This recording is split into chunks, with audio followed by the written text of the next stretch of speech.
아이고 아야. 홀로 바느질을 하고 있던 아낸 얼굴을 살짝 찌푸리고 가늘고 날카로운 소리로 부르짖었다. 바늘 끝이 왼손 엄지손가락 손톱 밑을 찔렀습니다. 그 손가락은 가늘게 떨고 하얀 손톱 밑으로 앵두빛 같은 피가 비친다. 그것을 볼 사이도 없이 아낸 얼른 바늘을 빼고 다른 손 엄지손가락으로 그 상처를 누르고 있다.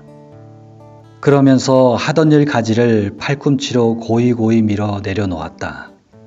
이윽고 눌렀던 손을 떼보았다. 그 언저린 이제 다시 피가 안이 나려는 것처럼 혈색이 없다 하더니 그 희던 꺼풀 밑에 다시금 꽃물이 차츰차츰 밀려온다. 보일 듯 말 듯한 그 상처로부터 좁쌀 낫 같은 빗방울이 송송 솟는다. 또 안이 누를 수 없다. 이만하면 그 구멍이 아무렸으려니 하고 손을 떼면 또 얼마 안이 되어 피가 비치어 나온다. 이제 헝겊 오락지로 쳐매는 수밖에 없다. 그 상처를 누른 채 그는 바느질 고리에 눈을 주었다. 거기 쓸만한 오락지는 실패 밑에 있다. 그 실패를 밀어내고 그 오락지를 두 새끼손가락 사이에 집어 올리려고 한동안 애를 썼다. 그 오락지는 마치 풀로 붙여둔 것 같이 고리 밑에 착 달라붙어 세상 짚혀지지 않는다. 그 두 손가락은 헛되이 그 오락지 위를 걸쩍거리고 있을 뿐이다. 왜 짚혀지질 않아? 그는 마침내 울 듯이 부르짖었다. 그리고 그것을 집어줄 사람이 없나 하는 듯이 방 안을 둘러보았다. 방 안은 텅 비어있다. 어느 니 하나 없다. 호젓한 허영만 그를 휘싸고 있다. 바깥도 죽은 듯이 고요하다. 시시로 퐁퐁하고 떨어지는 수도의 물방울 소리가 쓸쓸하게 들릴 뿐 문득 전등불이 광채를 더하는 듯하였다. 벽상에 걸린 괴종의 거울이 번들하며 새로 한 점을 가리키려는 시침이 위협하는 듯이 그의 눈을 쏜다. 그의 남편은 그때껏 돌아오지 않았었다. 아내가 되고 남편이 된 진 벌써 오랜 일이다. 어느덧 7, 8년이 지났으리라. 하건만 같이 있어 본 날을 헤아리면 단 1년이 될락말락한다. 막 그의 남편이 서울서 중학을 마쳤을 때 그와 결혼하였고 그러자마자 고만 동경의 부급한 까닭이다. 거기서 대학까지 졸업을 하였다. 이 길고 긴 세월에 아내는 얼마나 괴로웠으며 외로웠으랴. 봄이면 봄, 겨울이면 겨울. 웃는 꽃을 한숨으로 맞았고 얼음 같은 베개를 뜨거운 눈물로 덮이었다. 몸이 아플 때, 마음이 쓸쓸할 때 얼마나 그가 그리웠으랴. 하건만 아내는 이 모든 고생을 이를 악물고 참았었다. 참을 뿐이 아니라 달게 받았었다. 그것은 남편이 돌아오기만 하면 하는 생각이 그에게 위로를 주고 용기를 준 까닭이었다. 남편이 동경에서 무엇을 하고 있나? 공부를 하고 있다. 공부가 무엇인가? 자세히 모른다. 또 알려고 애쓸 필요도 없다. 어찌하였든지 이 세상에서 제일 좋고 제일 귀한 무엇이라 한다. 마치 옛날 이야기에 있는 도깨비의 부자 방망이 같은 것이니 한다. 옷 나오라면 옷 나오고 밥 나오라면 밥 나오고 돈 나오라면 돈 나오고 저 하고 싶은 무엇이든지 청해서 아니 되는 것이 없는 무엇을 동경에서 얻어가지고 나오려니 하였었다. 가끔 놀러오는 친척들이 비단 옷 입은 것과 금지한 낀 것을 볼 때에 그 당장엔 마음 그윽이 부러워도 하였지만 나중엔 남편이 돌아오면 하고 그것에 경멸하는 시선을 던지었다. 남편이 돌아왔다. 한 달이 지나가고 두 달이 지나간다. 남편의 하는 행동이 자기가 기대하던 바와 조금 배치되는 듯 하였다.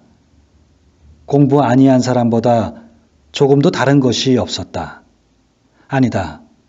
다르다면 다른 점도 있다. 남은 돈벌이를 하는데 그의 남편은 도리어 집안 돈을 쓴다. 그러면서도 어디인지 분주히 돌아다닌다. 집에 들면 정신없이 무슨 책을 보기도 하고 또는 밤새도록 무엇을 쓰기도 하였다. 저러는 것이 참말 부자 방망이를 만드는 것인가 보다. 아낸 스스로 이렇게 해석한다. 또 두어 달 지나갔다. 남편의 하는 일은 늘 한 모양이었다. 한 가지 더한 것은 때때로 깊은 한숨을 쉬는 것뿐이었다. 그리고 무슨 근심이 있는 듯이 얼굴을 펴지 않았다. 몸은 나날이 축이 나간다. 무슨 걱정이 있는고? 아낸 따라서 근심을 하게 되었다. 하곤 그 여인 것을 보충하려고 갖가지로 애를 썼다. 곧 될 수 있는 대로 그의 밥상에 맛난 반찬가지를 붓게 하며 또 고움 같은 것도 만들었다. 그런 보람도 없이 남편의 입맛이 없다 하며 그것을 잘 먹지도 않았었다. 또 몇 달이 지나갔다. 이제 출입을 뚝 끊고 늘 집에 붙어 있다. 걸핏하면 성을 낸다. 입버릇 모양으로 화난다 하였다. 어느 날 새벽 아내가 어렴풋이 잠을 깨어 남편의 누웠던 자리를 더듬어 보았다. 쥐이는 것은 이불자락뿐이었다. 잠결에도 조금 실망은 아니 느낄 수 없었다. 잃은 것을 찾으려는 것처럼 눈을 부시시 떴다. 책상 위에 머리를 쓰러뜨리고 두 손으로 그것을 움켜쥐고 있는 남편을 보았다. 흐릿한 의식이 돌아옴에 따라 남편의 어깨가 덜썩덜썩 움직임도 깨달았다. 흐느끼는 소리가 귀를 울린다. 아낸 정신을 바짝 차리었다. 불현듯이 몸을 일으켰다. 이윽고 아내의 손은 가볍게 남편의 등을 흔들며 목에 걸리고 나오지 않는 소리로 왜 이러고 계셔요? 라고 물었다. 남편은 아무 대답이 없다. 아낸 손으로 남편의 얼굴을 괴어들려고 할 즈음에 그것이 뜨뜻하게 눈물에 젖는 것을 깨달았다. 또 한 두어 달 지나갔다. 처음처럼 다시 출입이 자주로 왔다.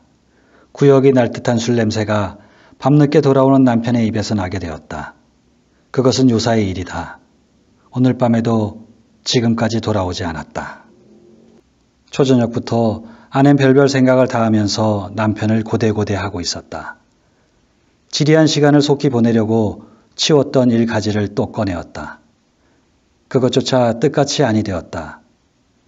때때로 바늘이 헛되이 움직였다. 마침내 그것에 찔리고 말았다. 어디를 가서 이때껏 오시지 않아? 아낸 이제 아픈 것도 잊어버리고 짜증을 내었다. 잠깐 그를 떠났던 공상과 환영이 다시금 그의 머리에 떠돌기 시작하였다. 이상한 꽃을 수놓은 흰 보 위에 맛난 요리를 담은 접시가 번쩍인다. 여러 친구와 술을 권커니 잡거니 하는 광경이 보인다. 그의 남편은 미친 듯이 껄껄 웃는다. 나중엔 검은 휘장이 스르르 하는 듯이 그 모든 것이 사라져버리더니 낭자한 요리상만이 보이기도 하고 술병만 희게 빛나기도 하고 아까 그 기생이 한 팔로 땅을 짚고 진저리를 쳐가며 웃는 꼴이 보이기도 하였다. 또한 남편이 길바닥에 쓰러져 우는 것도 보이었다.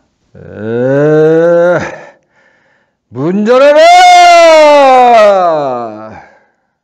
문득 대문이 덜컥하고 혀가 꼬부라진 소리로 부르는 듯 하였다. 네.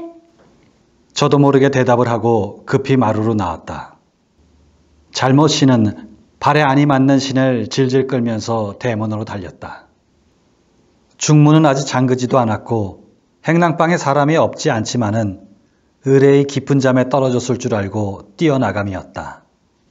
가느름한 손이 어둠 속에서 희게 빗장을 잡고 한창 실랑이를 한다. 대문은 열렸다. 밤바람이 선뜻하게 얼굴에 앉힌다. 문 밖엔 아무도 없다. 온 골목에 사람의 그림자도 볼 수 없다. 검푸른 밤빛이 허연 길 위에 그물그물 깃들었을 뿐이었다. 아낸 무엇에 놀란 사람 모양으로 한참 멀거니 서 있었다. 문득 그거이 대문을 닫는다. 마치 그 열린 사이로 악마나 들어올 것처럼. 그러면 바람 소리였구먼. 하고 싸늘한 뺨을 쓰다듬으며 햇죽 웃고 발길을 돌렸다. 아니 내가 분명히 들었는데 혹 내가 잘못 보지를 않았나? 길바닥이나 쓰러져 있었으면 보이지도 않을 터야. 중간문까지 다다르자 벼랑간 이런 생각이 그의 걸음을 멈추게 하였다. 대문을 또 좀 열어볼까? 아니야, 내가 헛들었지. 그래도 혹, 아니야, 내가 헛들었지. 망설거리면서도 꿈꾸는 사람 모양으로 저도 모를 사이에 마루까지 올라왔다. 매우 기묘한 생각이 번개같이 그의 머리에 번쩍인다. 내가 대문을 열었을지 나 몰래 들어오지 않았나? 과연 방 안에 무슨 소리가 나는 것 같았다. 확실히 사람의 기척이 있다. 어른에게 꾸중 모시러 가는 어린애처럼 조심조심 방문 앞에 왔다. 그리고 문간 아래로 손을 대며 하염없이 웃는다. 그것은 제 잘못을 용서해 주십사 하는 어린애 같은 웃음이었다. 조심조심 방문을 열었다. 이불이 어째 움직움직 하는 듯 하였다. 나를 속이려고 이불을 쏘고 누웠구먼. 하고 마음속으로 소곤거렸다. 가만히 내려앉는다. 그 모양이 이것을 건드려서는 큰일이 나지요 하는 듯 하였다. 이불을 펄쩍 쳐들었다. 비인료가 하얗게 드러난다. 그제야 확실히 아니 온 줄 안 것처럼 한이 왔구먼. 안 왔어. 라고 울듯이 부르짖었다. 남편이 돌아오기는 새로 2점이 훨씬 지난 뒤였다. 무엇이 털썩하는 소리가 들리고 잇따라 아씨, 아씨! 라고 부르는 소리가 귀를 때릴 때에야 아낸 비로소 아직도 앉았을 자기가 이불 위에 쓰러져 있음을 깨달았다. 기실 잠기 어두운 할멈이 대문을 열었으리만큼 아낸 깜빡 잠이 깊이 들었었다. 하건만 그는 몽경에서 방황하는 정신을 당장에 수습하였다. 2번 얼굴을 쓰다듬자 불현듯 밖으로 나왔다. 남편은 한 다리를 마루 끝에 걸치고 한 팔을 베고 옆으로 누워있다. 숨소리가 시근시근한다. 막 구두를 벗기고 일어나 할멈은 검붉은 상을 찡그려 붙이며 어서 일어나 방으로 들어가세요. 일어나지. 나리는 혀를 억지로 돌려 코와 입으로 대답을 하였다. 그래도 몸은 꿈쩍도 않는다. 도리어 그 개게 풀린 눈을 자려는 것처럼 스스로 감는다. 아낸 눈만 비비고 서 있다. 어서 일어나셔요. 방으로 들어가시라니까. 이번엔 대답조차 아니한다. 그 대신 무엇을 잡으려는 것처럼 손을 내어줬더니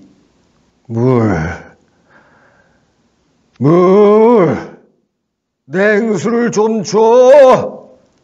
할멈은 얼른 물을 떠다 이치자의 코 밑에 놓았건만 그 사이에 벌써 아까 청을 잊은 것 같이 취한이는 물을 먹으려고도 않는다.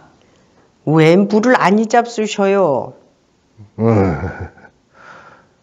먹지. 먹어. 그제야 주인은 한 팔을 짚고 고개를 든다. 한꺼번에 물 한 대접을 다 들이켜버렸다. 그리곤 또 쓰러진다. 에이그, 또 눕네. 하고 할멈은 우물로 기어드는 어린애를 안으려는 모양으로 2 손을 내어 민다. 할멈은 고만 가 자게. 주인이 귀찮다는 듯이 말을 한다. 이를 어찌해 하는 듯이 멀거니 서 있는 아내도 할멈이 고만 갔으면 하였다. 남편을 붙들어 일으킬 생각이야 간절하였지만 할멈이 보는데 어찌 그럴 수 없는 것 같았다. 혼인한 지가 7, 8년이 되었으니 그런 파수야 되었으련만 같이 있어 본 날을 꼽아보면 그는 아직 갓 시집온 색시였다. 할멈은 가 자게. 말이 목까지 올라왔지만 입술에서 사라지고 말았다. 마음 그윽이 할멈이 돌아가기만 기다릴 뿐이었다. 좀 일으켜 드려야지. 가기는커녕 이런 말을 하고 할멈은 선웃음을 치면서 마루로 부득부득 올라온다. 그 모양은 마치 주인 나리가 약주가 취하시거든 방에까지 모셔다 드려야 제 도리에 옳지요 하는 듯 하였다. 자자. 할멈은 아씨를 보고 히히 웃어가며 나리의 등 밑으로 손을 넣는다. 왜 이래? 왜 이래? 내가 일어날 테야. 하고 몸을 움직이더니 정말 주인이 부시시 일어난다. 마루를 쾅쾅 눌러 디디며 비틀비틀 곧 쓰러질 듯한 보조로 방문을 향하여 걸어간다. 와지끈하며 문을 열어 젖히곤 방 안으로 들어간다. 아내도 뒤따라 들어왔다. 할멈은 중간턱을 넘어설 채 몇 번 혀를 차곤 저 갈대로 가버렸다. 벽에 엇비슷하게 기대어 있는 남편은 무엇을 생각하는 듯이 고개를 숙이고 있다. 그의 말라붙은 관자놀이에 펄떡거리는 푸른 맥을 아내는 걱정스럽게 바라보면서 남편 곁으로 다가온다. 아내의 한 손은 양복깃을, 또 한 손은 그 소매를 잡으며 화한 목송으로 자, 벗으셔요. 남편은 문득 미끄러지는 듯이 벽을 타고 내려앉는다. 그의 쭉 뻗친 발끝에 이불자락이 저리로 밀려간다. 아이고, 왜 이리 하셔요. 벗자는 옷은 안 입었으시고. 그 서슬에 넘어질 뻔한 아내는 애달게 부르짖었다. 그러면서도 같이 따라앉는다. 그의 손은 또 옷을 잡았다. 옷이 구겨집니다. 제발 좀 벗으셔요. 아내는 애원을 하며 옷을 벗기려고 애를 쓴다. 하나 취한 이의 등이 천근같이 벽에 척 들러붙었으니 벗겨질 리가 없다. 애를 쓰다 옷을 놓고 물러앉으며 원참, 누가 술을 이처럼 권하였노? 라고 짜증을 낸다. 누가 권하였노? 누가 권하였노? 남편은 그 말이 몹시 귀에 거슬리는 것처럼 곱삼는다. 그래, 누가 권했는지 마누라가 좀 알아내겠소? 하고 껄껄 웃는다. 그것은 절망의 가락을 띤 쓸쓸한 웃음이었다. 아내도 따라 방긋 웃곤 또 옷을 잡으며 자, 옷이나 먼저 벗으셔요. 이야기는 나중에 하지요. 오늘 밤에 잘 주무시면 내일 아침에 가르쳐 드리지요. 무슨 말이야? 무슨 말이야? 왜 오늘 일을 내일로 미루어? 할 말이 있거든. 지금 해. 지금은 약주가 취하셨으니 내일 약주가 깨시거든 하지요. 뭐? 약주가 취해서? 하고 고개를 쩔레쩔레 흔들며 천만에 누가 술이 취했단 말이오. 내가 공연히 이러지. 정신은 말똥말똥하오. 꼭 얘기하기 좋을 만해. 무슨 말이든지. 자. 글쎄, 왜 못 잡수시는 약주를 잡수셔요? 그러면 몸에 축이 나잖아요. 하고 아낸 남편의 이마에 흐르는 진땀을 씻는다. 이취잔 머리를 흔들며 아니야. 그런 말을 듣자는 것이 아니야. 하고 아까 이를 주상하는 것처럼 말을 끊었다가 다시금 말을 이어 자시고 싶어 잡수신 건 아니지요. 누가 당신께 약주를 권하는지 내가 알아낼까요? 첫째는 화증이 술을 권하고 둘째는 하이칼라가 약주를 권하지요. 아낸 살짝 웃는다. 내가 어지간히 맞췄지요 하는 모양이었다. 남편은 고소한다. 틀렸소. 잘못 알았소. 화증이 술을 권하는 것도 아니고 하이칼라가 술을 권하는 것도 아니요. 나에게 권하는 것은 따로 있어. 마누라가 내가 어떤 하이칼라한테나 홀려다니거나 그 하이칼라가 늘 내게 술을 권하거니 하고 근심을 했으면 그것은 헛걱정이지. 나에게 하이칼라는 아무 소용도 없소. 나의 소용은 술뿐이요. 술이 창자를 휘돌아 이것저것을 잊게 만드는 것을 나는 취할 뿐이요. 하더니 호련 어조를 고쳐 감개무량하게 유망한 머리를 알코올로 마비 아니 시킬 수 없게 하는 그것이 무엇이란 말이요. 하고 긴 한숨을 내어 쉰다. 물큰물큰한 술 냄새가 방 안에 흩어진다. 아내에겐 그 말이 너무 어려웠다. 고만 묵묵히 입을 다물었다. 눈에 보이지 않는 무슨 벽이 자기와 남편 사이에 깔리는 듯하였다. 남편의 말이 길어질 때마다 아내는 이런 쓰디쓴 경험을 맛보았다.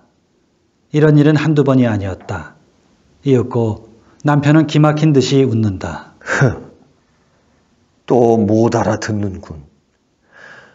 묻는 내가 그러지. 마누라야 그런 말을 알 수 있겠소?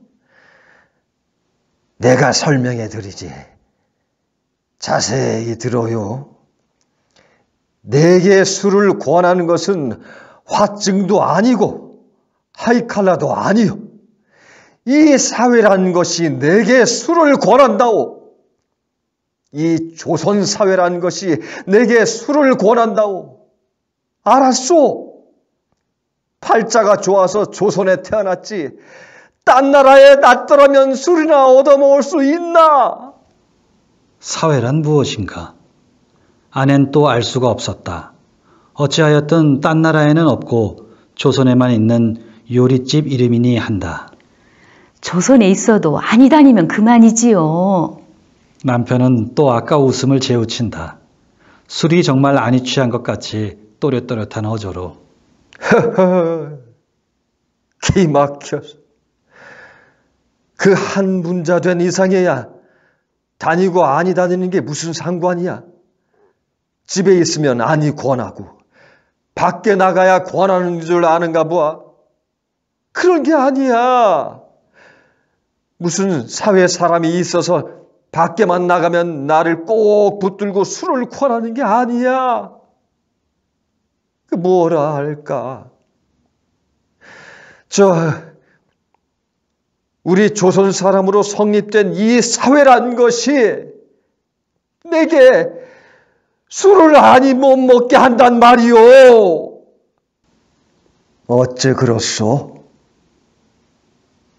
또 내가 설명을 해드리지. 여기 회를 하나 꾸민다 합시다.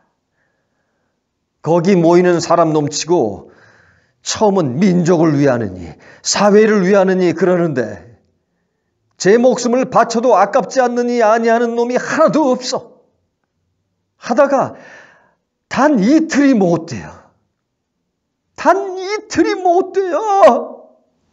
한층 소리를 높이며 손가락을 하나씩 둘씩 꼽으며 되지 못한 명예 싸움, 쓸데없는 지위 다툼질, 내가 옳으니 네가 그르니, 내 권리가 많으니 네 권리 적으니, 밤낮으로 서로 찢고 뜯고 하지. 그러니 무슨 일이 되겠소? 회뿐만이 아니라 회사이고 조합이고, 우리 조선 놈들이 조직한 사회는 다 그 조각이지. 이런 사회에서 무슨 일을 한단 말이오. 하려는 놈이 어리석은 놈이야. 저기 정신이 바로 박힌 놈은 피를 토하고 죽을 수밖에 없지. 그렇지 않으면 술밖에 먹을 게 도무지 없지. 나도 전자에는 무엇을 좀 해보겠다고 애도 써보았소. 그것이 뭐다 수포야. 내가 어리석은 놈이었지. 내가 술을 먹고 싶어 먹는 게 아니야. 요사이는 좀 낫지만은 처음 배울 때에는 마누라도 아시다시피 죽을 애를 썼지. 그 먹고 난 뒤에 괴로운 것이야 겪어본 사람이 아니면 알 수 없지. 머리가 지끈지끈 아프고 먹은 것이 다 돌아 올라오고. 그래도 아니 먹은 것보단 나았어. 몸은 괴로워도 마음은 괴롭지 않았으니까. 그저 이 사회에서 할 것은 주정꾼 노릇밖에 없어. 공연히 그런 말 말아요. 무슨 노릇을 못해서 주정꾼 노릇을 해요? 아낸 부지불식간에 흥분이 되어 열기 있는 눈으로 남편을 바라보고 불쑥 이런 말을 하였다. 그는 제 남편이 이 세상에서 가장 거룩한 사람이니 한다. 따라서 어느 니보다 제일 잘 될 줄 믿는다. 몽롱하나마 그의 목적이 원대하고 고상한 것도 알았다. 얌전하던 그가 술을 먹게 된 것은 무슨 일이 맘대로 아니 되어 화풀이로 그러는 줄도 어렴풋이 깨달았다. 그러나 술은 노상 먹을 것이 아니다. 그러면 배가 망신하고 만다. 그러므로 하루바삐 그 화가 풀리었으면 또다시 얌전하게 되었으면 하는 생각이 그의 머리를 떠날 데가 없었다. 그리고 그날이 꼭 올 줄 믿었다. 오늘부턴, 내일부턴 하건만 남편은 어제도 술이 취하였다. 오늘도 한 모양이다. 자기의 기대는 나날이 틀려간다. 쫓아서 기대에 대한 자신도 열버간다. 애달고 원한 생각이 가끔 그의 가슴을 누른다. 더구나 수척해가는 남편의 얼굴을 볼 때에 그런 감정을 걷잡을 수 없었다. 지금 저도 모르게 흥분한 것이 또한 무리가 아니었다. 그래도 못 알아듣네 그려. 참 사람 기막혀. 본정신 가지고는 피를 토하고 죽든지 물에 빠져 죽든지 하지. 하루라도 살 수가 없단 말이야. 흉장이 막혀서 못 산단 말이야. 가슴이 답답해서. 라고 남편은 소리를 지르고 괴로워서 못 견디는 것처럼 얼굴을 찌푸리며 미친 듯이 제 가슴을 쥐어뜯는다. 술 많이 먹는다고 흉장이 막혀요?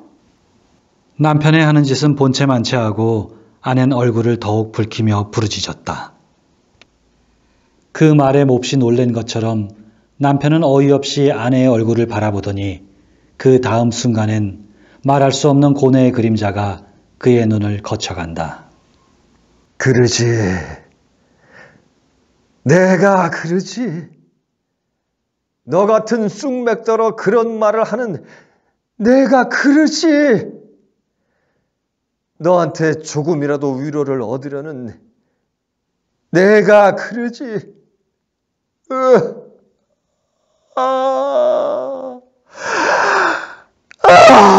답답해!